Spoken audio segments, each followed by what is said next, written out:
familiar with Focus Physical Therapy, I wanted to go over a couple of stretches and exercises that you can give your clients if they're starting to complain of some hip or gluteal pain, maybe even a little bit of a low back tightness. One of the best things you can do, show them how to use the foam roller. Oftentimes either the piriformis muscle or the glute max med muscle has a lot of trigger points in it, which is pinching in on that sciatic nerve, or it's just causing that tightness so that they kind of feel an overall stiffness, tenderness through their hip.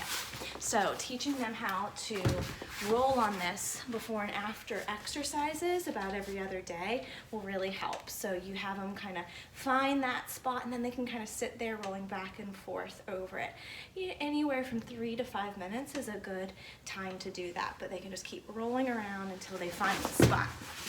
There are 3 different type of piriformis stretches that are good. So the first one is for someone who's not very flexible. You're gonna bring your leg over your bent knee, and then you're gonna pull towards your opposite shoulder. 30-second holds, 2 to 3 times, couple times a day with this. The other one is bringing the leg up towards you and over to the side.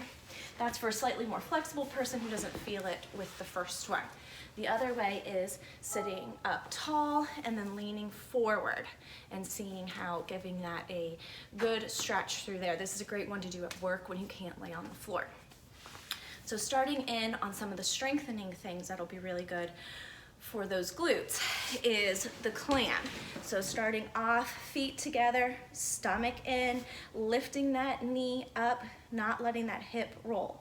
When they can do 30 repetitions of these straight through and barely feel it, have them take their feet up and then have them lift up. This is a great glute med strengthener, which a lot of people need.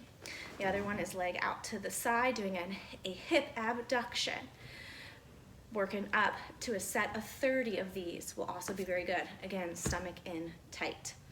Then going into a fire hydrant, so stomach in, nice and tight, back flat, shoulder over the hands, hip over the knee, holding the leg, and then make sure that they don't shift their weight too much. That's why that stomach is in, that core is tight. Taking the leg out to the side. Have them do both because you're also getting a lot of strengthening from the stabilizer leg.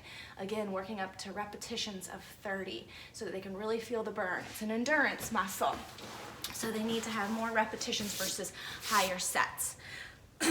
One other thing is if they're feeling tight in that low back, is their QL might be really tight.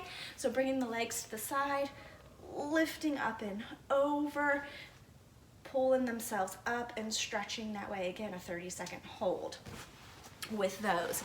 And then if they're not flexible enough to do that, is you can have them reach over their countertop, take their leg behind and their arm across, making a C with their body or a backward C depending on the side. Again, a 30-second hold, and that's just gonna help really open them up.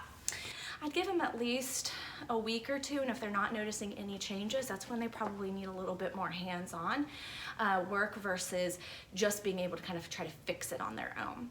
Our number is 502-509-3136, and my email is Renee@physicaltherapylouisville.com.